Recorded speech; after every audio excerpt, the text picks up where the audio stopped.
9 number, সারা দুনিয়ার ইনসান আর জিন যদি একত্রিত হয়ে যায়, সারা পৃথিবীর মানুষ এবং জিন যদি একত্রিত হওয়ার পর একজন আরেকজনকে যদি সহযোগিতা করে আর বলে চলো আমরা একটা কোরআন বানাই, কোরআনের মতো একটা আয়াত বানাই।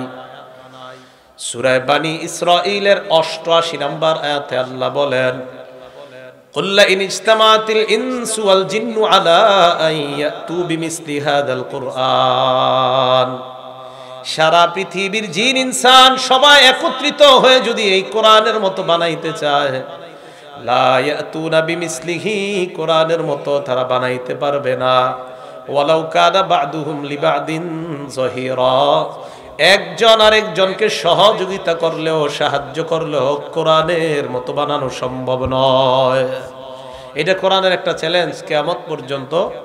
এটা হলো 9 নাম্বার, কোরআনের মতো একটা কোরআন পৃথিবীর কেউ বানাতে পারবে না। 10 নাম্বার, সূরা হিজরের 9 নাম্বার আয়াতে আল্লাহ বলেন, ইন্না নাহনু নাযালনা যিকরা ওয়া ইন্না লাহু লাহাফিজুন, আমি কোরআন নাজিল করলাম, এই কোরআন আমি আল্লাহ হেফাজত করব। আমি কোরআন হেফাজতের দায়িত্ব নিয়ে নিলাম। সারা পৃথিবীর কোরআনগুলা যদি জ্বালিয়ে দেওয়া হয়, সারা পৃথিবীর কোরআন যদি নস্যাৎ করে দেওয়া হয়, বেঈমানরা যদি চায় কোরআন দুনিয়াতে রাখবে না, কোনো সমস্যা নাই। আমাদের বাংলাদেশের লাখ লাখ হাফেজে কোরআন আছে, সারা দুনিয়ায় হাফেজে কোরআন, এদেরকে দাঁড় করায়া দিবেন, আলহামদু থেকে শুরু করবে মিনাল জিন্নাতি ওয়ান নাস পর্যন্ত তারা শোনায়া দেয় কোরআন। এটা আল্লাহ হেফাজত করবে, এটাই সিস্টেম। এখন এই যে কোরআন আল্লাহ হেফাজত করবে, কোরআনের ব্যাপারে 10টা কথা বললাম। এখন কোরআনের ব্যাপারে 12টা ফজিলতের কথা বলবো, মন দিয়ে ফজিলতগুলো শুনবো। 1 নাম্বার, কোরআন যারা পড়ে নিয়মিত তাদেরকে আল্লাহ প্রতিদান যখন দিবে, পরিপূর্ণভাবে প্রতিদান দিবে এবং তাদের অনুগ্রহ, আল্লাহ তাদের প্রতি অনুগ্রহ দিনের পর দিন বাড়াইতেই থাকবে, বাড়াইতেই থাকবে যারা কোরআন পড়বে। সূরা ফাতির আয়াত নাম্বার 29 এবং 30 নাম্বার আয়াত আল্লাহ বলেন, ইন্নাল্লাযীনা ইয়াতলুনা কিতাবাল্লাহ, নিশ্চয়ই যারা কোরআন তেলাওয়াত করে, ওয়া কামুস সালাতা, যারা সালাত কায়েম করে, ওয়া আনফাকু মিম্মা রাযাকনাহুম সিররাও ওয়া আলানিয়া, আমি তাদেরকে যে নিয়ামত দান করেছি, যে এই সম্পদ আমি মানুষকে দান করেছি, এই সম্পদ থেকে যারা গোপনে প্রকাশ্যে দান করে, ইয়ারজুনা তিজারাতাল লান তাবুর, তারা এমন ব্যবসার আশা করে যেই ব্যবসার লাভ কখনো ধ্বংস হবে না। দুনিয়ার মধ্যে ব্যবসার লাভ আছে, লস আছে। কোরআন তেলাওয়াত, নামাজ, দান করা, সদকা করা এমন এক ব্যবসা, যে ব্যবসার লাভ কখনো ধ্বংস হবে না, যে ব্যবসার লাভ কোনোদিনও কোনো লস খাওয়ার সম্ভাবনা নাই। আল্লাহ বলেন কেন তারা কোরআন পড়ে, কেন তারা নামাজ পড়ে, কেন তারা দান করে? কয় 2টা কারণে। লিওয়াফিয়াহুম উজুরাহুম ওয়া ইয়াজিদাহুম মিন ফাদলি। 1 নাম্বার, লিওয়াফিয়াহুম উজুরাহুম, তাদেরকে যেন আল্লাহ তাদের পরিপূর্ণ প্রতিদান দিয়ে দেয়। ওয়া ইয়াজিদাহুম মিন ফাদলি, তাদের অনুগ্রহ যেন আল্লাহ বৃদ্ধি করে দেয়। এই আয়াত প্রমাণ করে যারা নিয়মিত নামাজ পড়ে, যারা নিয়মিত কোরআন তেলাওয়াত করে, যারা নিয়মিত দান সদকা করে, তাদেরকে আল্লাহ পরিপূর্ণ প্রতিদান দিবেন। শুধু তাই নয়, দুনিয়াতে যতদিন থাকবে তাদের অনুগ্রহ আল্লাহ বাড়াইতেই থাকবে, কমাবে না। নিয়মিত কোরআন পড়তে হবে, নিয়মিত। এটা হলো 1 নাম্বার ফজিলত। 2 নাম্বার ফজিলতের কথাটা, একটা সুন্দর ঘটনা আসছে হাদিসের মধ্যে, ইবনে মাজাহ হাদিস নাম্বার 218 নাম্বার হাদিস। হযরত ওমর ফারুক রাদিয়াল্লাহু তাআলা আনহু আমিরুল মুমিনিন, মুসলমানদের খলিফা, মুসলিম জাহানের খলিফা। এই আরেকটু কমান তো, হালকা একটু কমান, এলো মাইকটা একটু কমান, সামান্য কমান, শুধু কমাবেন আর অন্যদিকে নাড়বেন না। মুসলিম জাহানের খলিফা ওমর ফারুক রাদিয়াল্লাহু তাআলা, সামান্য কমান। উনি তখন মুসলিম জাহানের গভর্নর, উনি মক্কা, মুসলিম জাহানের খলিফা, উনি মক্কার গভর্নর বানাইলেন নাফি ইবনে আব্দুল্লাহ নামে এক ব্যক্তিকে। কথাটা বোঝার চেষ্টা করব। মুসলমানদের খলিফা ওমর ফারুক রাদিয়াল্লাহু তাআলা মক্কার গভর্নর বানাইলেন যাকে, তার নাম নাফি ইবনে আব্দুল্লাহ। তো মক্কার গভর্নর নাফে, ওনার অধীনে আবার মক্কার গ্রাম্য অঞ্চলগুলো আছে। হযরতে ওমরের সাথে এই নাফে রহমতুল্লাহি আলাইহির একদিন সাক্ষাৎ হয়েছে এক জায়গায়, জায়গাটার নাম উসফান। উসফান নামক জায়গায় হযরতে ওমরের সাথে নাফের দেখা হওয়ার পর নাফেকে হযরত ওমর প্রশ্ন করলেন, মান ইস্তাখলাফতা আলা আহলিল ওয়াদি, মক্কার গ্রাম্য অঞ্চলের গভর্নর তুমি কাকে বানিয়েছো, শাসক তুমি কাকে বানাইছো? হযরতে ওমর মক্কার শাসককে প্রশ্ন করে, মক্কার আশেপাশের গ্রাম্য অঞ্চলের শাসক তুমি কাকে বানাইলা? এদুরু বুঝে আসছে আপনাদের? হযরতে ওমর মক্কার গভর্নরকে জিজ্ঞাসা করলেন, মক্কার আশেপাশের গ্রামের শাসক কারে বানাইছো? মক্কার গভর্নর জবাব দিলেন, ইবনে আবজা নামে এক ব্যক্তিকে বানাইছি। ওমর ফারুক পাল্টা প্রশ্ন করলেন, মান ইবনু আবজা, ইবনে আবজা আবার কে? এই কথা শোনার পর মক্কার গভর্নর জবাব দিলেন, হুয়া রাজুলুম মিন মাওয়ালিনা, ইবনে আবজা হলো আমাদের একজন মুক্ত গোলাম, আমরা তাকে গোলাম হিসাবে রাখছিলাম, আমরা তাকে আজাদ করে দিছি, এমন একজন গোলামকে আমরা গ্রাম্য অঞ্চলের শাসক বানাইলাম। হযরতে ওমর কয়, একজন গোলামকে শাসক বানাইলা, ওমরের উদ্দেশ্যই নয় গোলাম একজন নিম্ন স্তরের মানুষ, এটা বলা উদ্দেশ্য না। হযরতে ওমরের উদ্দেশ্য হলো একজন গোলামকে শাসক বানাইলা, লেখাপড়া জানে কিনা? লেখাপড়া জানে ওয়ালা কোনো মানুষকে শাসক বানাইলে ভালো, লেখাপড়া যে জানে না তাকে শাসক বানাইলে তো সমস্যা। এই কথা বলার পর মক্কার গভর্নর জবাব দেয়, আমিরুল মুমিনিন, তাকে আমি গ্রাম্য অঞ্চলের শাসক বানিয়েছি তিনটা কারণে, তার মধ্যে তিনটা গুণ আছে, এই তিন গুণের কারণে তাকে শাসক বানায়া দিলাম। এক নাম্বার, ইন্নাহু লাকারিউন লিকিতাবিল্লাহ, লোকটা যদিও গোলাম, লোকটার মাঝে কোরআনের পরিপূর্ণ জ্ঞান আছে, কোরআনের বিষয়ে বিশেষজ্ঞ একজন আলেম, তাই আমি গোলাম হওয়া সত্ত্বেও তাকে আমি মক্কার আশেপাশের এলাকার গভর্নর বানিয়ে দিলাম। কোরআন আছে তার মাঝে। দুই নাম্বার, আলিমুন বিল ফারাইজ, এই লোকটা ফরজ বিদ্যা সম্পর্কে অনেক অভিজ্ঞ। তিন নাম্বার, কাজী, এই লোকটা বিচার কাজ জানে ভালো, এই জন্য তাকে গভর্নর বানাইলাম। হযরত ওমর এই কথা শোনার পর বললেন, ইন্না নাবিয়াকুম সাল্লাল্লাহু আলাইহি ওয়াসাল্লাম ক্বাল, নবীজি বলেছেন, ইন্নাল্লাহা ইয়ারফাউ বিহাদাল কিতাবি আকওয়ামা ওয়া ইয়াদউ বিহি আখারিন, আল্লাহ এই কোরআনের মাধ্যমে একদল মানুষের মর্যাদা বাড়ায় দেয়। একজন গোলামের মাঝে কোরআন থাকার কারণে আল্লাহ তার মর্যাদা বাড়াইতে বাড়াইতে এত বড় মর্যাদা দিয়ে দিলেন, আল্লাহ তাকে শাসক হিসাবে কবুল করে নিলেন। কোরআন, এই হাদিস দ্বারা বোঝা যায় কোরআন যে জানে তারই শাসক বানানো দরকার। বুঝে আসেনি? যার মাঝে কোরআনের জ্ঞান আছে তাকেই শাসক বানানো উচিত, এই হাদিস দ্বারা এটাই বোঝা যায়। তো ওমর ফারুক রাদিয়াল্লাহু তাআলা আনহু বললেন যে আল্লাহ পাক রব্বুল আলামিন কোরআনের কারণে মানুষের মর্যাদা বাড়ায়। বিসমিল্লাহ। রিকশা চালক যদি কোরআন পড়ে তার মর্যাদা বাড়াবে কে? কোটিপতিও যদি কোরআন পড়ে তার মর্যাদাও আল্লাহ বাড়াবে। তো কোরআনের কারণে মানুষের মর্যাদা বাড়ে, এটা আমরা বুঝতে পারলাম। তো দুই নাম্বার ফজিলত, কোরআন যে যত বেশি পড়বে তার মর্যাদা বাড়ায়া দিবে কে? তিন নাম্বার, কোরআন যে পড়ে আর যে পড়ায়, যেমন এই মাদ্রাসায় 24 ঘন্টা কোরআন পড়ানো চলে, কোরআন পড়ে। এই যে এখানে যারা বসা বাচ্চারা এরা সব কোরআন পড়ে, আবার কোরআন পড়ায় হুজুররা। এই মাদ্রাসায় 24 ঘন্টা চলতে থাকে। এটা তিরমিজি শরীফের 2909 নাম্বার হাদিস। ক্বালা রাসূলুল্লাহ সাল্লাল্লাহু আলাইহি ওয়াসাল্লাম, আল্লাহ নবী বলেন, খায়রুকুম মান তাআল্লামাল কুরআনা ওয়া আল্লামা, তোমাদের মধ্যে সর্বোত্তম ওই ব্যক্তি যেই ব্যক্তি কোরআন শিখে অন্যকে শিখায়, আমি নবী ওই মানুষটাকে দুনিয়ার শ্রেষ্ঠ মানুষ বলে ঘোষণা দিয়ে দিলাম। তাহলে কি বোঝা যায় হাদিস দ্বারা? এই মাদ্রাসার মধ্যে যে ছাত্রগুলা সার্বক্ষণিক কোরআন পড়ে তাদের মর্যাদা আছে না নাই?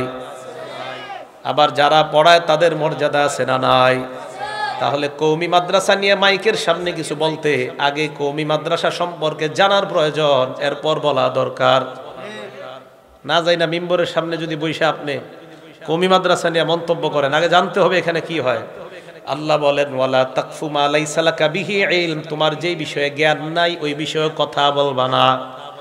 তিরমিজির বর্ণনা 2314 নম্বর হাদিসে আল্লাহ নবী বলেন ইন্নার রাজুলা লা ইয়াতাকাল্লামু বিল কালিমা লা ইয়ারা বিহা বাসান ইয়াহউই বিহা 70 খরিফান ফিন্নার। মানুষ মাঝে মাঝে এমন উল্টাপাল্টা কথা বলে, না যাই না কথা বলে, কথা বলে কি বলে এটা নিজেও জানে না।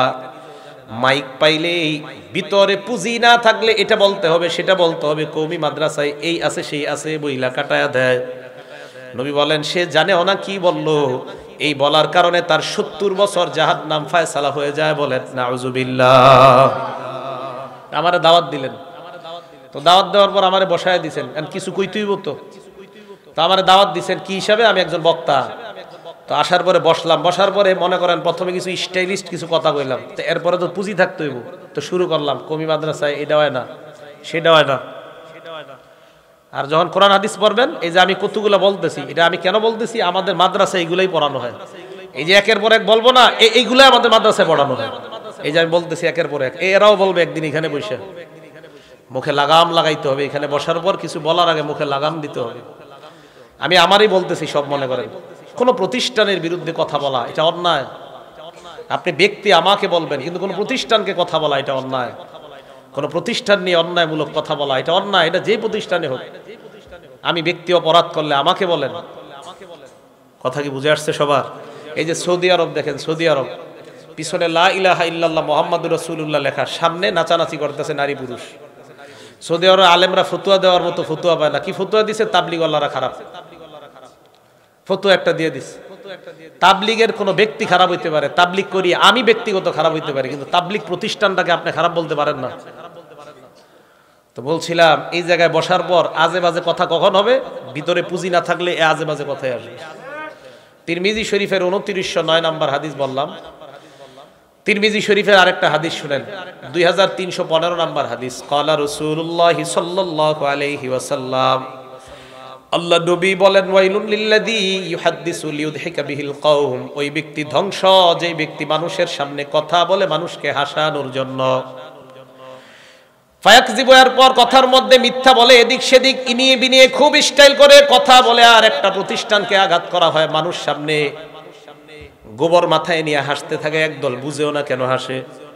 আল্লাহ নবী কয় এই যে তুমি আন্দাজি মিথ্যা বইলা মানুষকে হাসাইলা, ওয়াইলুল্লাহ ওয়াইলুল্লাহ, তুমি ধ্বংস তুমি ধ্বংস। বলেন নাউজুবিল্লাহ। হাসানো যাবে না, এটা আমানত, এই মিম্বর আমানত, আমানত। আল্লাহ আমাদের সকলকে, আমরা যারা শ্রোতা আর বক্তা, আমরা যেন কথার লাগাম টেনে কথা বলতে পারি, আল্লাহ তৌফিক দান করেন। তিরমিজি শরীফের 2616 নম্বর হাদিস। ক্বালা রাসূলুল্লাহ সাল্লাল্লাহু আলাইহি ওয়াসাল্লাম, হযরতে মুআজকে আল্লাহ নবী বলেন, মুআজ তোমাকে আমি এই যে বিশাল বড় বয়ান করলাম। নবীজি হযরত মুআজকে এত বড় একটা লম্বা বয়ান করছে, করার পর নবী বললেন, মুআজ তোমার নামাজ ঠিক থাকবে, রোজা ঠিক থাকবে, হজ ঠিক থাকবে, যাকাত ঠিক থাকবে, জিহাদ ঠিক থাকবে, একটা কাজ যদি তুমি করতে পারো। মুআজ কয় কি হুজুর? আল্লাহ নবী এইভাবে বললেন, এই যে জিহ্বাটা ধইরা ঠোঁটটা ধরে বললেন, এটা এটা কুফা আলাইকা লিসানাক, জবান তুমি নিয়ন্ত্রণ করো, মুখ তুমি নিয়ন্ত্রণ করো। এই মুখ যদি নিয়ন্ত্রণ করতে না পারো তোমার কিছুই ঠিক থাকবে না। সাহাবা বললেন, ইন্না লা মুআখাযুনা বিমা নাতাকাল্লাম ইয়া রাসূলুল্লাহ, হুজুর কথার কারণেও কি আমরা জাহান্নামে যাব? আল্লাহ নবী বললেন, হাল ইয়াকুব্বুন নাসা ফিন্নারি আলা ওয়ুজুহিহিম আও আলা মানাখিরিহিম ইল্লা হাসাইদু আলসিনাতিহিম, বেশিরভাগ মানুষ কথার কারণে তার মাথাটা নিচের দিকে দিয়ে পাগুলা উপরের দিকে দিয়ে হেঁচড়াইতে হেঁচড়াইতে তাকে পায়ের উপরে নয় বরং মাথার উপরে হাঁটাইতে হাঁটাইতে তাকে জাহান্নামে ফেলে দেওয়া হবে। বলেন নাউজুবিল্লাহ। মুখের কারণে, মুখ, এজন্য লাগাম টানতে হবে এখানে বসার পর। কথা বুঝে আসছে ভাই? আল্লাহ আমাদের সকলকে, যারা মাইকের সামনে আলোচনা করে তারা যেন সঠিক কথাগুলাই মানুষকে বলতে পারে, আল্লাহ তৌফিক দান করেন। তো বলছিলাম কোরআনের 3 নাম্বার মর্যাদা, যে কোরআন শিখে আর যারা শিখায় তারা দুনিয়ার শ্রেষ্ঠ। কোরআনের 4 নাম্বার মর্যাদা, এটা ভালো করে শোনেন, বিসমিল্লাহ। তিরমিজি শরীফের 2910 নাম্বার হাদিস, খুব ভালো করে শোনেন। ক্বালা রাসূলুল্লাহ সাল্লাল্লাহু আলাইহি ওয়াসাল্লাম, আল্লাহ নবী বলেন, মান করা হারফাম মিন কিতাবিল্লাহ, কোরআনের একটা অক্ষর যেই ব্যক্তি পড়ে, আমার সাথে বলতে হবে কয় অক্ষর? সবাই বলেন কোরআনের কয় অক্ষর পড়ে? এক অক্ষর কোন ব্যক্তি যদি পড়ে, ফালাহু বিহি হাসানা ওয়াল হাসানাতু বিআশরি আমসালিহা, সাথে সাথে তার আমল নামায় 10টা সওয়াব আল্লাহ লিপিবদ্ধ করে দেয়। মনে করেন আমরা আলহামদুলিল্লাহ সূরা শেষ করলাম, শেষ করার পর আলহামদুলিল্লাহর পরের সূরাটার নাম কি? সূরা বাকারা। সূরা বাকারা শুরু করলাম, আলিফ লাম মিম। এই যে আমরা আলিফ লাম মিম বলে শুরু করলাম, করেন তো আমার সাথে আলিফ লাম মিম। আপনারা সাধারণ যারা একটু বলেন তো আলিফ লাম মিম পড়ছেন তো? সূরা আলী ইমরানের শুরুতেও আলিফ লাম মিম, কোন সূরার শুরুতে হা মিম, কোন সূরার শুরুতে কাফ, কোন সূরার শুরুতে কাফ হা ইয়া আইন সাদ। মুফাসসিরিনে কেরাম লিখছেন আলিফ লাম মিমের অর্থ আল্লাহ ছাড়া কেউ জানে না, কাফ হা ইয়া আইন সাদের অর্থ আল্লাহ ছাড়া কেউ জানে না, কফের অর্থ আল্লাহ ছাড়া কেউ জানে না, নুনের অর্থ আল্লাহ ছাড়া কেউ জানে না। এবার আমার সাথে আপনারা বলবেন, সূরা ফাতিহা শেষ করলাম, করার পর সূরা বাকারা শুরু করলাম, আলিফ লাম মিম। বলেন তো এই আলিফ লামের মিমের অর্থ একমাত্র জানে কে? আমরা জানি। আলিফ লাম মিমের অর্থ কোনো মানুষ জানে? তো যেহেতু আমরা জানি না, জালিকাল কিতাব থেকে আমাদের সওয়াব শুরু হবে। কি বলেন? না, আলিফ লাম মিমের তো অর্থ জানি না, তো জালিকা থেকে সওয়াব শুরু হবে। অর্থ না জানলে কি সওয়াব হবে নি? বুঝে নেই না, মাইকের সামনে তো বলা হচ্ছে সওয়াব হবে না। আপনি কইলে হইব নাকি? মাইকে জনগণকে মাইকের সামনে বলে অনেক মানুষ বুঝাচ্ছে, এটা কোনো লাভ নাই অর্থ ছাড়া বইরা।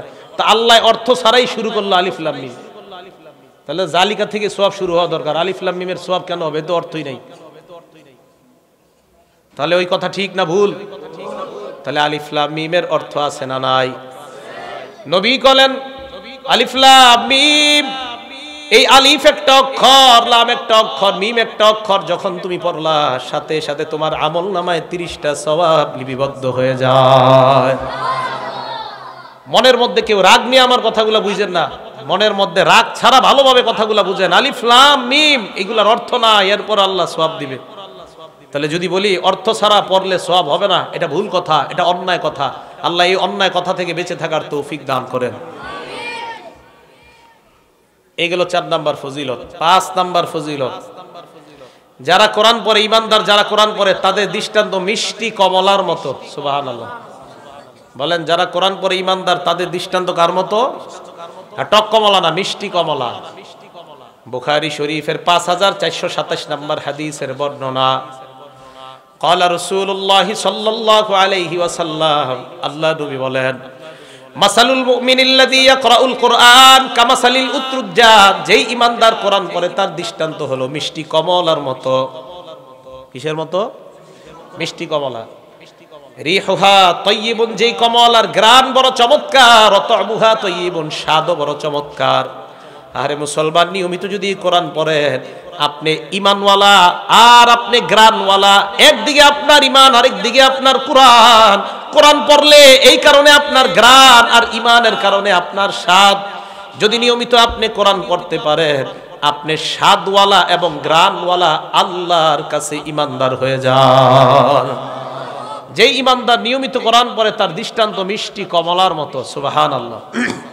ওয়া মাসালুল মুমিনিল্লাযী লা ইয়াকরাউল কুরআন, যে ঈমানদার কোরআন পড়ে না তার দৃষ্টান্ত কামাসালিত তামর, খেজুরের মতো।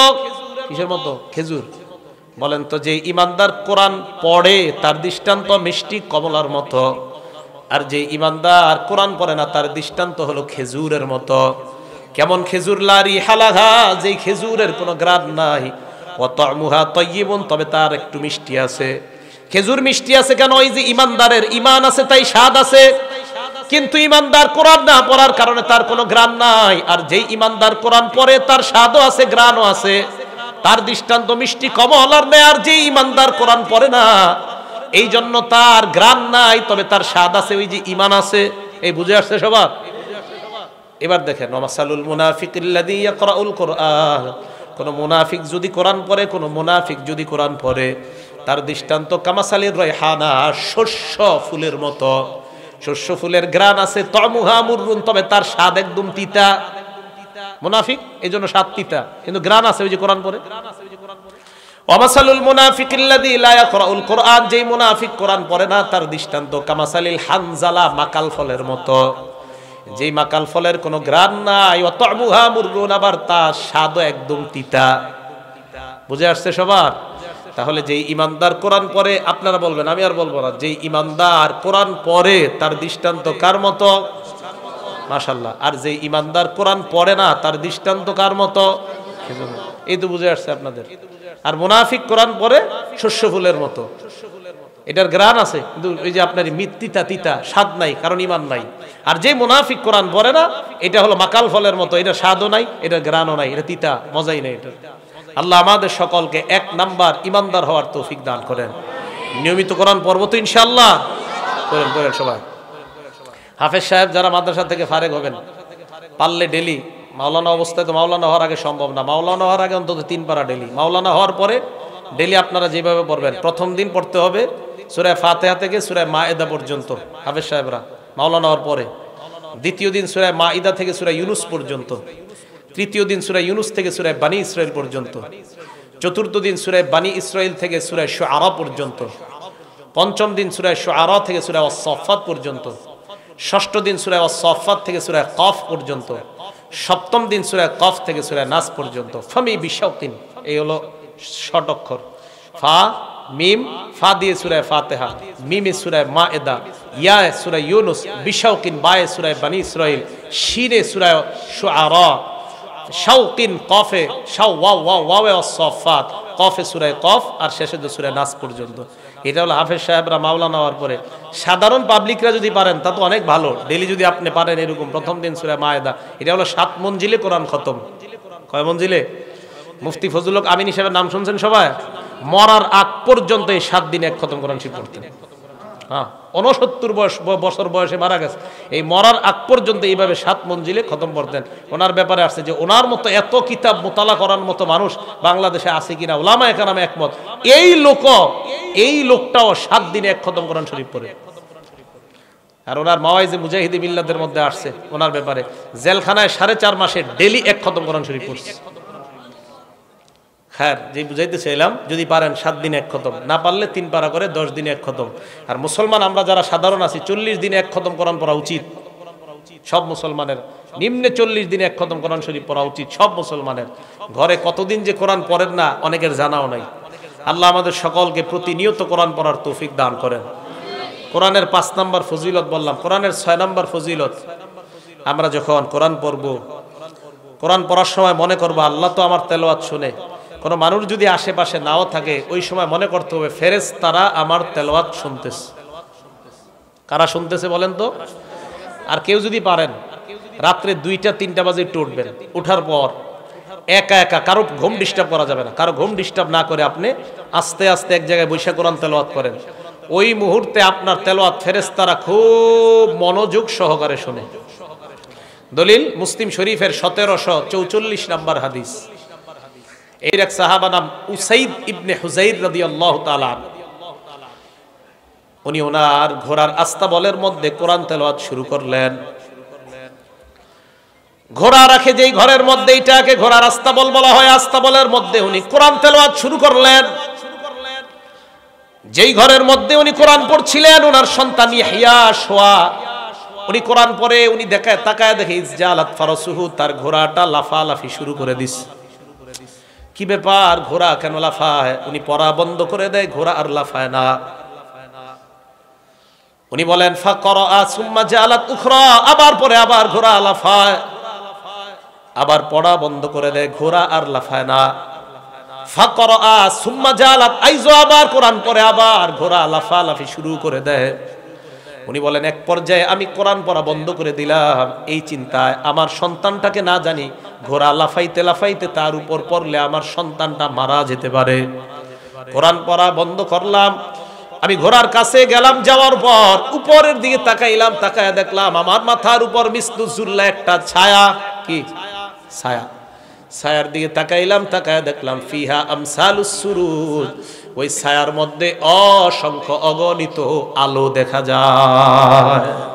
আলো আলো, এটা কোনো গল্প নয়, এটা মুসলিম শরীফের হাদিস। 1744 নম্বর হাদিস। হাদিসগুলা মিলবে যদি মোট হাদিস সংখ্যা হয় 7453 মুসলিম শরীফের।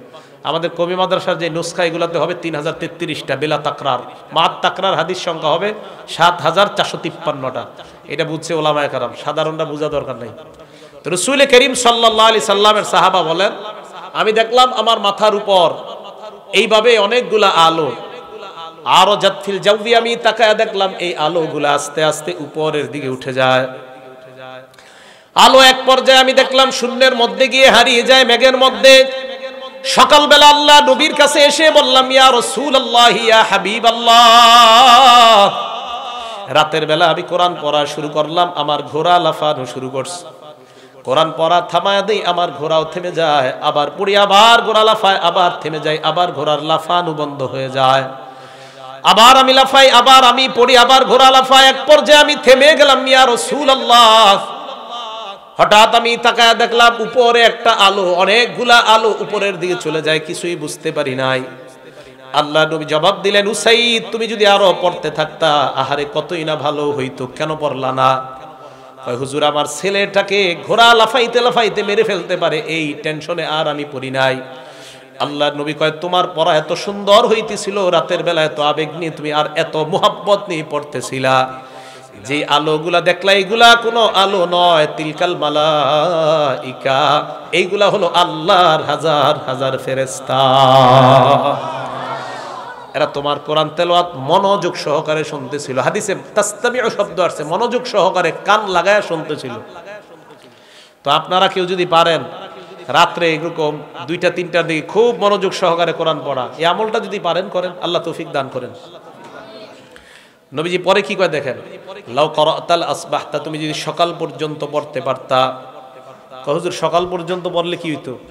আল্লাহ নবী বলেন, তুমি যদি ফজর পর্যন্ত পড়তা, ফজরের নামাজের সময় তোমার বাসার সামনে দিয়ে যেই মুসল্লিরা হেঁটে হেঁটে মসজিদে ফজরের নামাজ পড়ার জন্য রওনা করত, ওই মুসল্লিরা তোমার বাসার সামনে আল্লাহর ফেরেশতাদেরকে সরাসরি দেখতে পাইতো। তুমি ফজর তুমি না থামলে এই ফেরেশতারা আর যাইতোই না। বলছে, লাউ করাতাল আসবাহতা হাত্তা ইয়ারাহান নাস মা তাস্তাতিরু মিনহুম, মানুষ সরাসরি দেখতে পারতো, তারা গোপন হইতে পারতো না, তুমি যদি সকাল পর্যন্ত ফজর পড়তা। তাহলে বলেন তো, আমাদের তেলাওয়াত আমরা একা একা করলে মানুষ না শুনলেও কে শুনে? আল্লাহ তো শুনেই, ফেরেশতারাও শুনে। আল্লাহ আমল করার তৌফিক দান করেন। 7 নাম্বার আজীব এক মর্যাদা শুনেন কোরআন তেলাওয়াতের। বুখারী শরীফের 1343 নাম্বার হাদিস।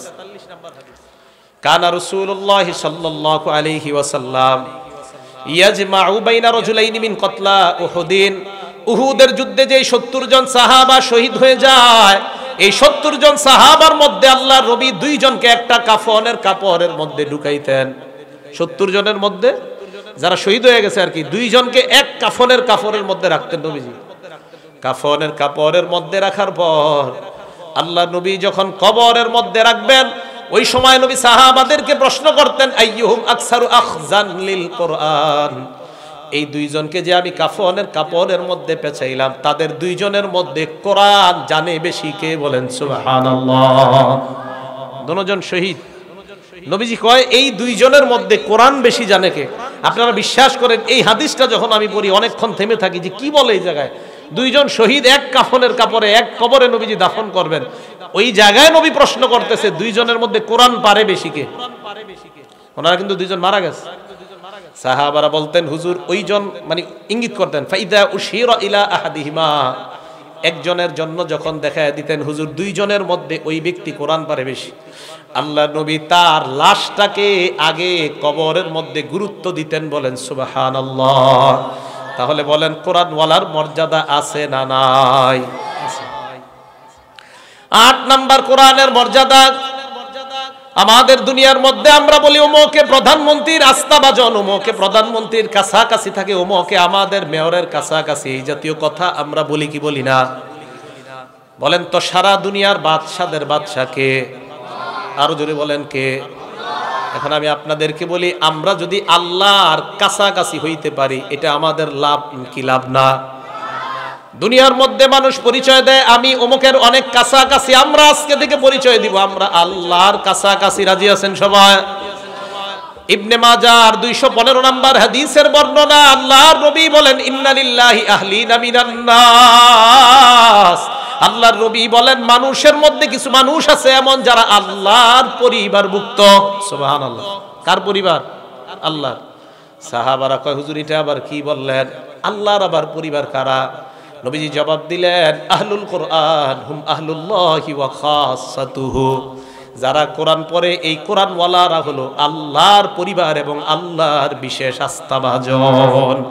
মনে রাখবেন আপনাদের মধ্যে যারা কোরআন যত বেশি পড়বেন ওই ব্যক্তি আল্লাহর তত কাছাকাছি হয়ে যাবেন। যারা কোরআন যত বেশি পড়বো তারা আল্লাহর তত কাছাকাছি হয়ে যাবে। এটা যে বলেন উলামায়ে কেরামের মধ্যে যারা কোরআন বেশি পড়বে তারা আল্লাহর কাছাকাছি হয়ে যাবে। ফজলুল হক আমিন হিসাবে দেখতাম ওনার এক কথা আর 1 লক্ষ আলেমের এক কথা, ওনার এক কথায় পুরা বাংলাদেশ কাইপা পুরা দুনিয়া কাইপা যেত এক কথায়। কেন? পরে বুঝছি হুজুরের কোরআনের সাথে এত বেশি সম্পর্ক ছিল তাই ওনার এক কথার ওজন হইতো 1 কোটি মানুষের কথার ওজন। পিছে কে আছে সামনে কে আছে দেখতো না, কথা একটা বলতো বাস বাবা পুরা দুনিয়া এটা নিয়ে তোলবার হয়ে যেত। তো বুঝলাম কেন জানেন? ওই কোরআনের সাথে সম্পর্ক ছিল বেশি, কথার ওজন মর্যাদা, আল্লাহর কাছাকাছি লোক তো মর্যাদা দিয়ে দিতে হবে। ওলামায়ে কেরাম ঠিক না হুজুর কথাগুলা?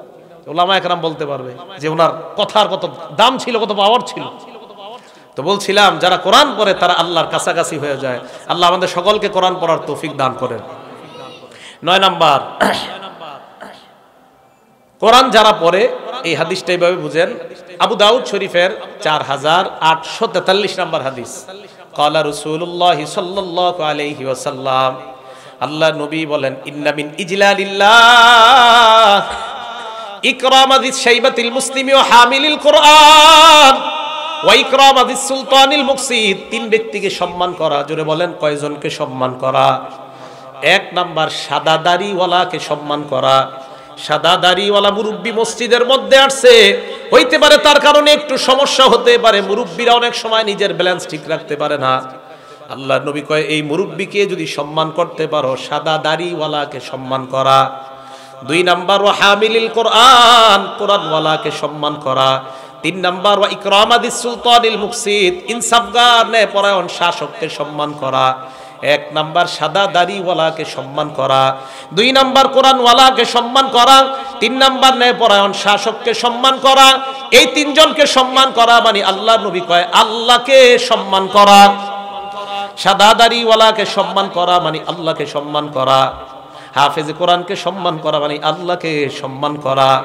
ন্যায়পরায়ণ শাসককে সম্মান করা মানে আল্লাহকে সম্মান করা। আমি আপনাদের কাছে জানতে চাই, বলেন আজকে থেকে হাফেজে কোরআন সাদা দাড়িওয়ালা তাদেরকে সম্মান করব কি করব না? তাহলে মাদ্রাসার হাফেজে কোরআনদের সম্মান আছে না নাই? এলো 9 নাম্বার মর্যাদা। 10 নাম্বার মর্যাদা যে হাফেজে কোরআন, আবু দাউদ শরীফের 1464 নাম্বার হাদিসের বর্ণনা, ক্বালা রাসূলুল্লাহ সাল্লাল্লাহু আলাইহি ওয়াসাল্লাম, আল্লাহ নবী বলেন ইউকালু লি সাহিবিল কোরআন, কোরআনওয়ালাকে কিয়ামতের ময়দানে বলা হবে ইকরা ওয়ারতাকি, পড়ো আর চড়ো, মানে ওঠো, পড়ো আর ওঠো উপরে। ওয়ারাত্তিল কামা কুনতা তুরাত্তিলু ফিদ দুনিয়া, তুমি আস্তে আস্তে পড়ো, যেমন দুনিয়ায় ধারাবাহিকভাবে আস্তে আস্তে কোরআন পড়তা। কোরআন আস্তে আস্তে পড়বে না, কোরআন পড়তে পড়তে কিছু আশ্চর্য জায়গায় যাবেন, যাওয়ার পর থামবেন, চিন্তা করবেন।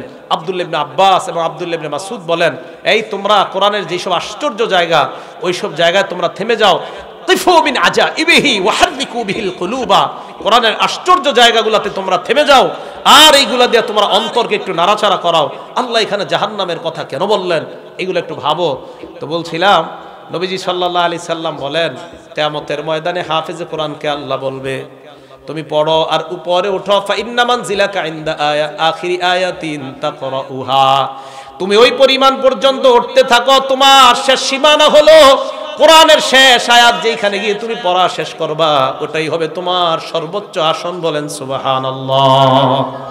পড়তে পড়তে শেষ আয়াত হাফেজে কোরআন আলহামদুলিল্লাহ বলে শুরু করবে, মিনাল জিন্নাতি ওয়ান নাস পর্যন্ত গিয়ে থামবে, এটাই হবে তার সর্বশ্রেষ্ঠ মর্যাদা। বলি সুবহানাল্লাহ। তাহলে বলেন তো হাফেজে কোরআনের মর্যাদা কয় হাজার তালা?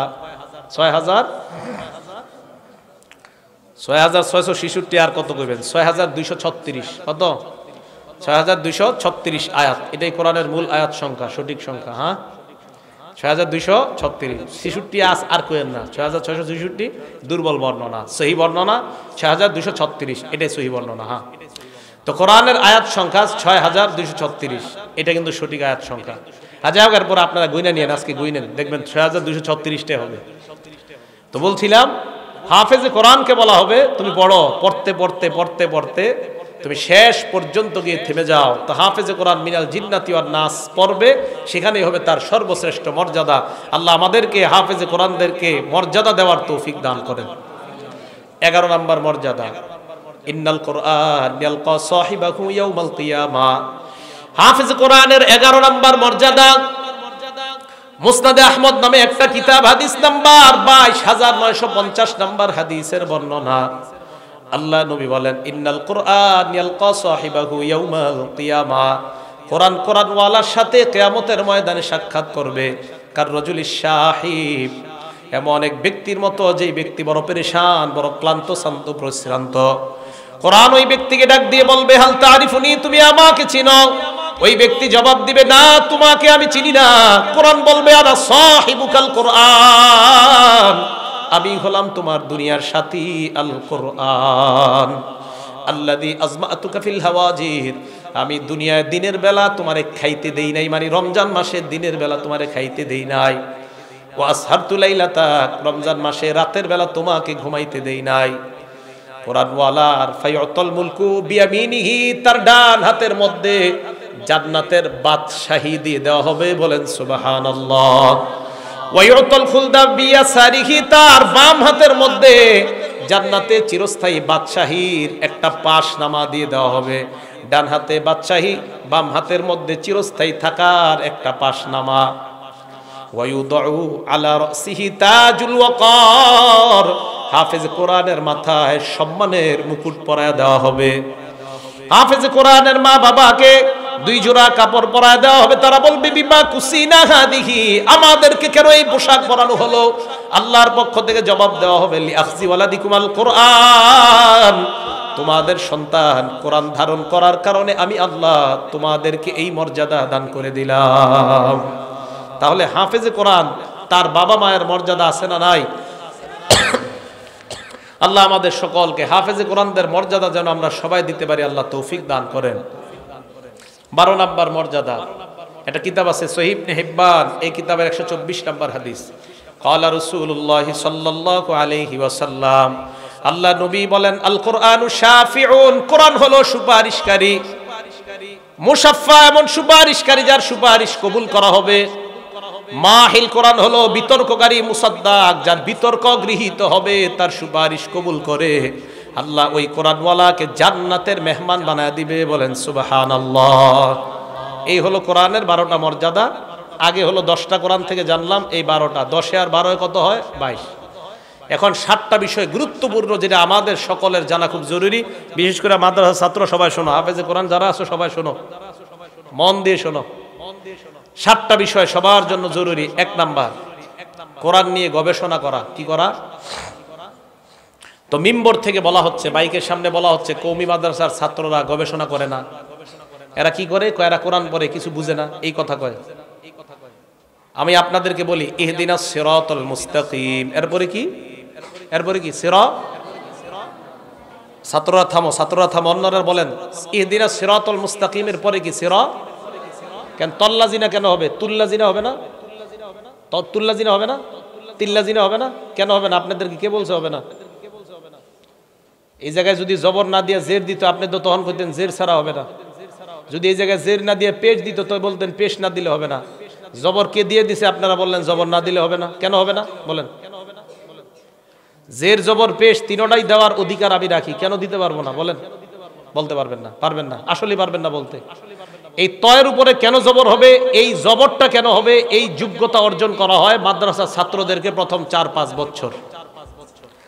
4-5 বছর তাদেরকে আরবি ব্যাকরণের উপর যোগ্যতা অর্জন করানো হয়। অর্জন করার পর 5 বছর পর তার হাতে কোরআন দেওয়া হয়। বলেন তো কোরআনের ভাষা বাংলা না ফার্সি? হ্যাঁ, এই জন্য মাদ্রাসার একটা ছাত্রকে কোরআন দেওয়ার আগে তাকে 4 বছর 5 বছর আরবির উপর যোগ্যতা করানো হয়। যোগ্যতা অর্জন করার পর তাকে কোরআন দেওয়া হয়। কোরআন দেওয়ার পর 30 পারা কোরআন তাকে অনুবাদ পড়িয়ে দেওয়া হয়। এরপর 30 পারা কোরআনের অনুবাদ পড়ার পর আরেকটু উপরে উঠলে তাকে একটা কিতাব দেওয়া হয়, কিতাবটার নাম তাফসিরে জালালাইন। এই তাফসিরে জালালাইন কিতাবটা আরবি কোরআন, আবার আরবি ব্যাখ্যা, এটা বাংলা না, আরবি টু আরবি, আরবি টু আরবি, আরবি টু আরবি তাফসির। যেমন আল্লাহ বলেন ওয়ায়াকুলুনা মাতা হাযাল ওয়াদু, আল্লাহ বলেন ওয়ায়াকুলুনা মাতা হাযাল ওয়াদু, এটার আরবি তাফসির হলো মাতা ওয়াদুল হাশরি। কিছুই বুঝেন নাই। আল্লাহ এই আয়াতে বলে কখন কিয়ামত হবে, এটা আল্লাহ বুঝাইতে চায়। আমাদের ছাত্রগুলাকে 5 বছর 4 বছর আরবির উপর যোগ্যতা অর্জন করার পর এরপর তাদেরকে কোরআন দেওয়া হয়, এরপর তাদেরকে আরবি টু আরবি তাফসির দেওয়া হয়। এরপর মেশকাত জামাতে মানে দাওরায়ে হাদিস এই বছর পরে মাওলানা হওয়ার আগের বছর তাদেরকে একটা কিতাব দেওয়া হয়। এই কিতাবটার নাম হলো তাফসিরে বাইজবি। এই তাফসিরে বাইজবি আপনাদের সাধারণ পাবলিকের সামনে যদি দেই, আপনি পড়ার সময় আপনার দাঁত কয়টা থাকবে আর থাকবে না আমার জানা নাই। এই তাফসিরে বাইজবি যদি দেই, কারণ এটার মধ্যে জের জবর কিছু নাই। ওই যে বললেন ত এর উপরে জের আছে, কিন্তু ওই কিতাবে জের জবর কিছু নাই, তখন কই যাবেন? এই তাফসির আমাদের ছেলেদেরকে মাওলানা হওয়ার আগের বছর পড়ানো হয়। মাওলানার বছর বুখারী শরীফের মধ্যে কিতাবুত তাফসির অধ্যায় পড়ানো হয়। আলহামদুলিল্লাহ এই অধ্যায়টা পুরাটা আমি পড়াই। তা আমি জানি ছাত্রদেরকে কি পড়াই, তো ছাত্রদেরকে আমি তো পড়াচ্ছি। আপনি মাইকের সামনে বসে বলে দিলেন যে এরা পড়ে না, মাদ্রাসা ছেলেরা কোরআন পড়ে কিন্তু বুঝে না কিচ্ছু। কি বুঝে না মানে? আমাদের মেশকাত জামাতের মানে মাওলানা হওয়ার আগের বছর জামাতের ছাত্র 10 জনের সামনে বসেন, আপনারা মডার্ন 10 জন এসে বসেন, চাপার দাঁত তো একটাও থাকবে না, বসেন না এসে। মাদ্রাসার ছাত্র মেশকাতে যারা পড়ে মানে মাওলানার আগের বছর বসেন আপনারা এদের সাথে। মাওলানা যারা হয়ে গেছে তাদের সাথে না, মাওলানার আগের বছর যারা ওদের সাথেই বসেন না। তাহলে কি বলতে চান? এই জন্য সাবধান, মুখে লাগাম দেওয়া কথা বলার আগে। আর আপনারা যুবকরাও ঠিক ঠিক করে লাফাইতে থাকেন, বুঝেন না, না বুঝেন বাস লাফান, মাথায় গোবর থাকলে আন্দাজি লাফাইবেন। এই যে এতক্ষণ পর্যন্ত দলিলের পর দলিল দিলাম, দলিলের পর দলিল দিলাম, এরপর আমার দলিল কেন ভালো লাগবে না জানেন? আমি মাযহাব মানি তাই। যদি আমি মাযহাব না মানতাম তখন হুজুরের মতো আলেম পুরো দুনিয়াতে নাই। আমি মাযহাব মানি, ও এটি আমরাও পারি এরকম কইব কেন? আমি মাযহাব মানি তাই। আমি মাযহাব মানি না দলিল দিব না, না দলিল আপনি দিলেই বল নাকি মাযহাব মানেন কেন? আর মাযহাব না মানে 2টা হাদিস কইলে ওনার মতো হাদিস কইতে পারবে? এক জায়গায় গেছি, যাওয়ার পর কানে কানে একজন এসে কয় হুজুর আপনি কিন্তু এখানে জানেন তো মনে হয় এলাকাটার ব্যাপারে। আমি বুঝছি উনি মাযহাব মানে না, যে ব্যক্তি কানে কানে কইতেছে, তো এখানে বয়ান করতে একটু ভাইবা শুনে বয়ান করেন। আমি কই কি বলতে হবে বলেন? যে কোনো একটা এলাকায়, এটা ওইদিকের একটা এলাকা আছে, যাই হোক। তো আমার বলতেছে আপনি এই জায়গায় আপনার আগে যারা বয়ান করেছে শুনেছেন তো? আমি কই হ্যাঁ আমি সবারটা শুনি নাই, এশার নামাজ এসে পড়ছি, এশার পরে একজনের আলোচনা শুনছি। বুঝছেন তো কি পরিমাণ কোরআন হাদিস কইছে? আমি কই হ্যাঁ বুঝলাম তো। কয় আসলে আপনিও বৈশা টৈশা যেন উল্টা পাল্টা কিছু শুরু না করেন, যতক্ষণ বলবেন কোরআন হাদিস পারলে বললেন, না বললে নাইমাজে বলতেছে আমার। তো আমি বুঝলাম হযরতে কি বুঝাইতে চায়। তো আমি বললাম আমার আগে একটু আগে যিনি বয়ান করছে উনি কয়টা হাদিস বলছে? এই তো প্রায় 3টা-4টা হাদিস বললো আর হাদিসের ব্যাখ্যা চললো। আমি কয়টা বলতে হবে বলেন? এটা অহংকারের জন্য না, এটা আমাদের মাদ্রাসায় কি পড়ানো হয় এটা আপনাদেরকে বলতেছি। আপনি বলবেন যদি পারেন 7-8টা হাদিস বইলা বাস এটার উপর ব্যাখ্যা করে শেষ করবেন। 39টা হাদিস বলছি, গনা 39টা। নামাজের দাঁড়ানো নিয়ে আমার হাদিস বলতে বললো, 61টা হাদিস বলছি দাঁড়ানোর ব্যাপারে, দাঁড়ানো নামাজে। তখন আমি বললাম ভাই হবে এইগুলা, ওই যে মাযহাব মানি আমি, এইগুলা মানে এতগুলা হাদিস বললাম, এইগুলা আসলে আমি মাযহাব মানি। এটা কষ্টের কথা, অনেক বড় কষ্টের কথা। মাযহাব যারা না মানে তাদেরকে হিট করতেছি না, মানে আমি নিজেরই কইতেছি আজকে মাযহাব মানি, কোরআন হাদিস যতই কম এইগুলো আমরাও পারি। এই একটা শব্দ বলে ইউটিউবাররা কারো বিরুদ্ধে কিছু লিখবেন না ইউটিউবে, আমি কারো বিরুদ্ধে বলছি না, আমি আমাকে বলছি। মানে বড় কষ্ট, মাযহাব মানি কেন? তাই কোরআন হাদিস যতই বলবো কাজ নাই, এইগুলো আমরাও পারি। বুঝাইতে চাইলাম অনেক কষ্ট। তাই 1 নাম্বার কোরআন নিয়ে গবেষণা করা। সূরা সদের মধ্যে আল্লাহ বলেন কিতাবুন আনজালনাহু ইলাইকা মুবারাকুল লিয়াদাব্বারু আয়াতি। এটা এমন এক কোরআন যে কোরআন আমি আপনার উপর নাজিল করলাম। কেন নাজিল করলাম? লিয়াদাব্বারু আয়াতিহি, যাতে তারা গবেষণা করতে পারে। বলেন আমাদের মাদ্রাসায় গবেষণা হয় কি হয় না? যা বলেন প্রথম থেকেই গবেষণা হয় নাকি গবেষণার জন্য তাদেরকে আগে তৈরি করা হয়? মাদ্রাসার ছাত্ররা কোরআন গবেষণা করার আগে তাদেরকে আগে আরবি ভাষার উপর তৈরি করা হয়। 2 নাম্বার কোরআনের হক, কোরআন সংরক্ষণ করার দায়িত্ব এটা আমাদের। হাফেজে কোরআন যারা আছি আমাদের দায়িত্ব হলো কোরআন নিয়মিত পড়া। আপনারা যারা 10টা সূরা শিখছেন একটাও ভুলা যাবে না, যদি একটা ভুলে যান আল্লাহর কাছে জবাবদিহিতা করতে হবে। হাফেজে কোরআন হাফেজ হওয়ার পর যদি আপনি চর্চা না করে ভুলে যান আল্লাহর কাছে কিয়ামতের ময়দানে জবাব দিতে হবে। আল্লাহ বলেন তোমাকে আমি অন্ধ করে তুলবো। 16 নম্বর পারা 19 নম্বর পৃষ্ঠা আছে, ওমান আরাদা আন যিকরি ফাইন্না লাহু মাঈশাতান দনকা। যারা আমার কোরআনকে এড়িয়ে চলবে আমি তাদের জন্য অনটনপূর্ণ জীবিকা দিব। ওয়া নাহশুরুহু ইয়াওমাল কিয়ামাতি আমা, কিয়ামতের ময়দানে তাদেরকে আমি অন্ধ অবস্থায় উঠাবো। বলেন নাউজুবিল্লাহ। হাফেজ সাহেবরা খুব সাবধান, কোরআন কিন্তু ভুলা যাবে না শেখার পর।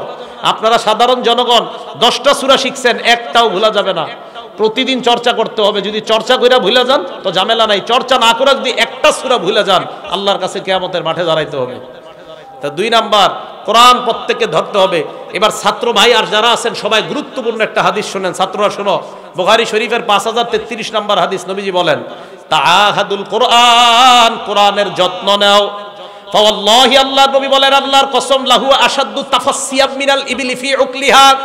একটা ঘোড়ার গলার দড়ি ছুঁড়ে দেওয়ার পর, গলার রশি খুলে দেওয়ার পর একটা ঘোড়া যেমন দ্রুত পালায়, কোরআন এইভাবে চর্চা না করলে আপনার থেকে দ্রুত পালায়। আবার বলছি, একটা ঘোড়ার বাদন খুলে দেওয়ার পর ঘোড়া যেমন দ্রুত পালায়, কোরআন শিখার পর কোরআনের চর্চা না করলে কোরআন ওই ঘোড়ার চাইতে, ওই গাধার চাইতে, উটের চাইতে আরো দ্রুত পালিয়ে যায়। একটা উট, এটার বাদন খুলে দিলে যেমন দ্রুত পালিয়ে যায়, কোরআন যারা পড়ছেন মুখস্থ করছেন হাফেজে কোরআন সাহেবরা বেশি ভালো করে শোনেন, কোরআন যদি চর্চা না করেন আপনার থেকে ওই দ্রুতগামী উট যত দ্রুত পালায় এর চেয়ে আরো দ্রুত কোরআন পালিয়ে যাবে। হ্যাঁ, সবাই কোরআন পড়তে হবে নিয়মিত। হাফেজ সাহেব যারা, মাওলানা মুফতি মুহাদ্দিস হওয়ার পরে কোরআন চর্চা ছাড়া যাবে না নিয়মিত। হ্যাঁ, কিন্তু খবর আছে, খুব সাবধান। বুখারী শরীফের 5033 নম্বর হাদিস, নবীজি বলেন কোরআন চর্চা না করবা দ্রুতগামী ওটের চাইতে তোমার কোরআন আরো দ্রুত পালিয়ে যাবে তোমার থেকে। কোরআন চর্চা করতে হবে, এই 2 নাম্বার। 3 নাম্বার, কোরআন পড়ার সময় অন্তরটা যেন বিগলিত হয়। মাঝে মাঝে কিছু আয়াত নিয়ে গবেষণা করা যেন আপনার অন্তরটা বিগলিত হয়, চোখ দিয়ে যেন পানি বের হয়। বুখারী শরীফের বর্ণনা 5055 নম্বর হাদিস, আব্দুল্লাহ ইবনে মাসউদ রাদিয়াল্লাহু তাআলা আনহুকে আল্লাহর নবী বললেন ইকরা আলাইয়া, তুমি আমারে পড়া শোনাও, কোরআন পড়া শোনাও। আব্দুল্লাহ ইবনে মাসউদ জবাব দেয়, ইয়া রাসূলুল্লাহ আকরাউ আলাইকা উনজিলা, আপনারে আমি কোরআন পড়া শোনাবো, কোরআন তো আপনার উপর অবতীর্ণ করা হয়েছে। আল্লাহর নবী জবাব দেয়, ইন্নী আশতাহি আন আসমাহু মিন গায়রি, আমার মাঝে মাঝে অন্যের কাছ থেকে কোরআন শুনতে মন চায়, তুমি আমাকে কোরআন শোনাও। আল্লাহর নবী এই কথা বলার পর আব্দুল্লাহ ইবনে মাসউদ সূরা নিসা থেকে পড়া শুরু করলেন। পড়তে পড়তে যখন 41 নাম্বার আয়াতে গেলেন, কয় নাম্বার আয়াত? 41 আয়াতে যাওয়ার পর আল্লাহর নবী আব্দুল্লাহ ইবনে মাসউদকে বলেন, থামো, এই থামো। তো থামছে, ঘটনা কি, কেন থামাইলেন নবী? এই আয়াতে আল্লাহ বলেন, ফাকাইফা ইদা জিনা মিন কুল্লি উম্মাতিন বিশাহিদ, সেদিন কেমন অবস্থা হবে যেদিন আমি প্রত্যেকটা উম্মত থেকে একজন সাক্ষী বের করব, সেদিন কি অবস্থা হবে অপরাধীদের অবস্থা। আমাদের নবী উম্মতের চিন্তা করে ওই জায়গায় আব্দুল্লাহ ইবনে মাসউদকে থামায়া দিলেন, ইবনে মাসউদ তুমি থামো। আব্দুল্লাহ ইবনে মাসউদ বলেন, নবীর চোখগুলোর দিকে আমি তাকাইলাম, তাকায়া দেখলাম আইনাহু তাজরিফান, নবীর চোখ থেকে উম্মতের মায়ায় পানি পড়তেছে। আহারে কি অবস্থা হবে কিয়ামতের মাঠে উম্মতের। নবী বললেন থামো, থামে গেছে। সেজন্য ওলামায়ে কেরাম যারা, ওনারা পড়ার সময় যদি এইসব জায়গায় অটোমেটিক চোখের পানি আসে জায়েজ আছে, ইচ্ছা করে জোরে জোরে কান্না করা মাকরু হবে। তো এইভাবে যদি আপনার কোরআনের কোনো আশ্চর্য জায়গায় চোখের পানি এসে যায়, জাহান্নামের কথা শুই না চোখের পানি আসা অটোমেটিক, এটা জায়েজ আছে। অটোমেটিক চোখের পানি আসা এটা জায়েজ আছে, এটা হাদিস দ্বারা প্রমাণিত। নাসাই শরীফের 1214 নম্বর হাদিস। এই হাদিসের বর্ণনায় মুতাররিফ তার বাবা থেকে বলেন, আমি নবীজির কাছে গেলাম, যাওয়ার পরে নবীজিকে দেখলাম এক জায়গায় নামাজ পড়তেছে। নামাজ পড়ার সময় দেখলাম ওয়ালি জাওফিহি আজিজুন কাজিজিল মিরজাল, আল্লাহ নবীর পেট থেকে ভাতের মারের মতো বুটবুট করে আওয়াজ আসতেছে। চিন্তা করলাম কিসের আওয়াজ, কাছে গিয়ে দেখি নবীজি কাঁদতেছে, কোরআন পড়তেছে, কাঁদতেছে, ওই ভিতর থেকে একটা আওয়াজ বের হইতেছে। নবীজিরে দেখলাম কোরআন পড়া অবস্থায় অটোমেটিক তার চোখ দিয়ে পানি পড়ে। তো বুঝাইতে চাইলাম অটোমেটিক চোখ দিয়ে পানি আসা এটা জায়েজ আছে। ইচ্ছা করে কান্নাকাটি নামাজের মধ্যে করা এটা কিন্তু আবার ঠিক না। আপনি জোরে জোরে ইচ্ছা করে কাঁদলেন এটা ঠিক না। অটোমেটিক নামাজে চোখের পানি এটা জায়েজ আছে। আল্লাহ আমাদেরকে কোরআন পড়া অবস্থায় অন্তর লাগিয়ে যেন কোরআন পড়তে পারে আল্লাহ তৌফিক দান করেন। বিসমিল্লাহ। 4 নাম্বার, কোরআন মাঝে মাঝে অন্যকে শোনানো। হাফেজরা শোনায় দাওর করে, যেটা কয় আমাদের নবীজি রমজান মাসে জিবরাইল আলাইহিস সালাতু ওয়াস সালামকে শোনাইতেন। আপনারা যারা 10টা সূরা পারেন, বিবিরে শোনাইবেন, বিবিরটা আপনি শুনবেন, ছেলেকে শোনাইবেন, মেয়েকে শোনাইবেন, তাদেরটা আপনি শুনবেন। দলিল মুসলিম শরীফের 1749 নম্বর হাদিস, ক্বালা রাসূলুল্লাহ সাল্লাল্লাহু আলাইহি ওয়াসাল্লাম, আল্লাহর নবী বলেন, উবাই ইবনে কাবকে বলেন, উবাই তুমি বসো, আমি তোমারে কোরআন পড়া শোনামু। সুবহানাল্লাহ, নবী তার সাহাবারে কোরআন শোনাবেন। হযরত উবাই কয়, হুজুর আমারে কোরআন পড়ে শোনাইবেন। কয়, ইন্নাল্লাহ আমারনি আন আকরা আলাইকা, আল্লাহ আমাকে আদেশ করছে তোমার যেন কোরআন পড়ে শোনাই। উবাই ইবনে কাব কয়, ইয়া রাসূলুল্লাহ, আল্লাহু সাম্মানি, হুজুর আল্লাহ আমার নাম নিছে, আল্লাহ আমার নাম নিছে। কয়, হ্যাঁ আল্লাহ তোমার নাম নিয়ে বলছে তোমারে যেন কোরআন পড়া শোনাই। কয়, হুজুর আল্লাহ আমার নাম নিছে? হ্যাঁ তোমার নাম নিয়ে বলছে, আমি যেন তোমারে কোরআন পড়া শোনাই। হযরত উবাই কান্নাকাটি শুরু করলেন। কি বোঝা যায় মুসলমান? উবাই ইবনে কাব ওনার কোরআনের সাথে অনেক বড় সম্পর্ক ছিল, তাই উবাইয়ের নাম আমার আল্লাহ তার কুদরতি মুখে উচ্চারণ করে দেয়। আমাদের নবী তার সাহাবাকে কোরআন শোনাইছে, তা আমরা মাঝে মাঝে অন্যকে কোরআন শোনাইব। 5 নাম্বার, কোরআন পরিত্যাগ করা যাবে না। বলেন আমার সাথে, বলেন আমরা মৃত্যু পর্যন্ত কোনো অবস্থাতেই কোরআন পরিত্যাগ করব না। ভাই কথাটা সবার মনে থাকবে। সূরা ফুরকানের 30 নম্বর আয়াতে আল্লাহ বলেন, ওয়াকালার রাসূলু ইয়া রাব্বি ইন্না কওমি ইত্তাখাযু হাযাল কুরআনা মাহজুরা। কিয়ামতের ময়দানে আল্লাহ নবী আল্লাহর কাছে নালিশ করবে, মাবুদ আমার সম্প্রদায় কোরআন অবজ্ঞা করেছে, কোরআন পরিত্যাগ করেছে, কোরআন তারা বর্জন করেছে। এই জন্য মুসলমান কোরআন কোনো অবস্থাতেই পরিত্যাগ করা যাবে না। কোরআন পড়বেন, নিয়মিত পড়বেন, একটা লাইন হলেও পড়বেন, কোরআন খুলে খুলে একটা পৃষ্ঠা হলে নিয়মিত পড়ার চেষ্টা করবেন। 5 নাম্বার গেল। 6 নাম্বার, কোরআন যথেষ্ট সঠিক ব্যক্তির কাছ থেকে শিখবেন। যাদের পড়া অশুদ্ধ তাদের কাছে বেশি বেশি শিখবেন, নাকি জোরে বলেন। তো এখন আপনারা আমি দেখি অশুদ্ধ যার পড়া যত বেশি, এই লোকদের কথা আপনারা বেশি শোনেন। কোরআন পড়া একদম অশুদ্ধ বলতে আমাদের মক্তবের ছাত্রদের সামনে অশুদ্ধ। মক্তবের যে ছেলেটা আলিফ বা শুরু করছে ওর সামনেও কোরআন পড়া অশুদ্ধ, এমন কিছু মানুষ আছে। তো এদের থেকে আপনারা কোরআন নিতে চান কেন? নবীজি সাল্লাল্লাহু আলাইহি সাল্লামের বুখারী শরীফের হাদিস মনে রাখবেন, 4999 না কল দেন আপনারা, 4999 নম্বর হাদিস বুখারী শরীফের, খুজুল কোরআন মিন আরবা, 4 জন থেকে তোমরা কোরআন শিখবা। নবীজির জামানায় সাহাবারা অনেকে কোরআন পড়ে, এরপরে নবী তাদের মধ্যে বললেন 4 জনকে তোমরা কোরআন শিখার ক্ষেত্রে গুরুত্ব দিবা। 1 নাম্বার মিন আব্দুল্লাহ ইবনে মাসউদ, আব্দুল্লাহ ইবনে মাসউদ থেকে কোরআন শিখবা। 2 নাম্বার ও সালিম, 3 নাম্বার ও মুআজ ইবনে জাবাল, 4 নাম্বার ওয়া উবাই ইবনে কাব রাদিয়াল্লাহু তাআলা আনহুম।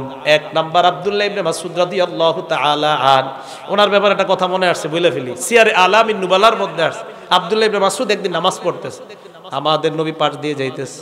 তো পাশ দিয়ে যাওয়ার সময় আব্দুল্লাহ ইবনে মাসউদের নামাজ দেখে নবীজি থেমে গেছে। আবু বকর আসছে, ওমর আসছে, নবীজি কয় চুপ চুপ থামো থামো, তো থামাইছে দুজনরে। নবীজি আব্দুল্লাহ ইবনে মাসউদের কোরআন শুনতেছে, আবু বকর শুনতেছে, হযরতে ওমর শুনতেছে, উনি নামাজের মধ্যে কোরআন তেলাওয়াত করতেছে। মন দিয়ে শুনেন। আল্লাহর নবী কয়, জানুনি ইবনে মাসউদ যেইভাবে কোরআন পড়তেছে আল্লাহ কোরআনটা এইভাবেই নাজিল করছে, এইভাবে কোরআন নাজিল করছে। তাও যথেষ্ট সহি শুদ্ধ পড়নেওয়ালা যারা, তাদের কাছ থেকে কোরআন শিখার চেষ্টা করবো, আল্লাহ তৌফিক দান করেন। এ গেল 6 নাম্বার। 7 নাম্বার, কোরআন শিক্ষা করার ফজিলত আমরা অন্যের কাছে বর্ণনা করব। কোরআনের আয়াত শিক্ষা করলে কি ফজিলত, এই ফজিলত আমরা সবাই অন্যের কাছে আমরা বয়ান করব। আবু দাউদ শরীফের 1456 নাম্বার হাদিস, নবী সাল্লাল্লাহু আলাইহি সাল্লাম সাহাবাদেরকে একদিন বললেন, তোমাদের কেউ কি এটা পছন্দ করো, আকিক এবং বুতহান এই 2 বাজারের মধ্যে যাবা। মদিনার 2টা বাজার, একটা বাজারের নাম আকিক আর একটা বাজারের নাম বুতহান। আল্লাহর নবী বললেন, তোমরা কি এই 2 বাজারের মধ্যে যাইবা, একটা হলো আকিক আর একটা হলো বুতহান। এই 2 বাজারের মধ্যে যাওয়ার পর ফায়াখুজুনা কতাইনে কাউমা ওয়াইনে জাহরা ওয়াইন, তরু তাজা সুন্দর বর্ণের 2টা উটনি তোমরা ক্রয় করে আনবা। এমন তোমরা কারা কারা চাও? সাহাবারা কয়, হুজুর আমরা সবাই তো চাই এমন 2টা উট আনার জন্য, তবে আমাদের তো সামর্থ্য কম। এই কথা বলার পর আল্লাহর নবী বললেন, তোমরা এক কাজ করবা, মসজিদের মধ্যে যাইবা, যাওয়ার পর ফায়াতাল্লামু আয়াতানি মিন আয়াতিল্লাহ, আয়াতাইনি মিন আয়াতিল্লাহ, কোরআনের 2টা আয়াত তোমরা শিক্ষা করবা। 2 আয়াত, তোমরা মাদ্রাসায় যাও, মসজিদে যাও, কোরআনের 2টা আয়াত শিক্ষা করবা। 2টা সুন্দর বর্ণের উটনি তোমাদের সম্পদ হওয়া, এটা তোমাদের কাছে যেমন আনন্দের। কোরআনের 2টা আয়াত যদি শিখতে পারো, ওই 2টা দামি মর্যাদা সম্পন্ন উটনির চাইতে বেশি সম্পদ তুমি অর্জন করে নিলা। এরপর নবী বলেন ওয়া ইনসালাস ফাসালাস, 3টা আয়াত শিখলে 3টার চাইতে বেশি। এই হাদিস দ্বারা বোঝা যায় কেউ যদি 100টা আয়াত শিখে, মদিনার বুথানার আকিক বাজারের 100টা উটনি ক্রয় করলে তার যেমন সম্পদ হবে, 100টা আয়াত যদি কেউ শিখতে পারে, এর চাইতে বেশি সম্পদের মালিক আল্লাহ তাকে বানায়া দেয়। এই হলো কোরআনের 7 নাম্বার। আমরা আমাদের দায়িত্ব, অন্যকে আমরা কোরআনের ব্যাপারে বলবো, তাহলে 7টা বিষয় মনে রাখবো। 1 নাম্বার কোরআন নিয়ে গবেষণা করা। 2 নাম্বার কোরআন হেফাজতের জন্য আমরা যে কোরআনের যেতটুকু অংশ পারি অতটুকু অংশ নিয়মিত চর্চা করা, ভুলে না যাওয়া। 3 নাম্বার কোরআন পড়ার সময় অন্তরটা যেন বিগলিত হয়। 4 নাম্বার কোরআন অন্যকে শোনানো। 5 নাম্বার কোরআন পরিত্যাগ না করা। 6 নাম্বার কোরআন সঠিক ব্যক্তির কাছ থেকে শিক্ষা করা। 7 নাম্বার কোরআন শিক্ষার ব্যাপারে অন্যকে উৎসাহিত করা। কোরআনের আয়াতের কি মর্যাদা, এগুলা অন্যকে জানায়া দেওয়া। এই মোট 29টা ব্যাপার আলোচনা করলাম। প্রথম 10টা, এরপর 12টা 22টা, এরপর 7টা 29টা। এই 29টা কোরআনের ব্যাপারে আমরা জানার পর আমি আপনাদেরকে যতটুকু বুঝাইতে চাইলাম, সেই বোঝানোটা হলো এই: কোরআন শিখা এটা যেমন ছোটবেলা থেকে শুরু করতে হবে, কোরআনের গবেষণাটা শুরু করতে হবে মোটামুটি একটা যোগ্যতা হওয়ার পর। এই যোগ্যতার পর থেকে কোরআনের গবেষণা শুরু করা, এবং কোরআন সংরক্ষণ করার জন্য কোরআন ভুলে যাওয়া যাবে না। আল্লাহ পাক রব্বুল আলামিন আমাদের সকলকে কোরআন ধারণ করা, কোরআন লালন করা, কোরআনের উপর আমল করার তৌফিক দান করেন। কোরআন নিয়ে যেন আমরা কবরে যাইতে পারি, কিয়ামতের ময়দানে কোরআনের শাফাত নিয়ে যেন আমরা জান্নাতের মেহমান হতে পারি। আল্লাহ তৌফিক দান করেন। আমিন। ওয়া আখিরু দাওয়ানা আনিল হামদুলিল্লাহি রাব্বিল আলামিন।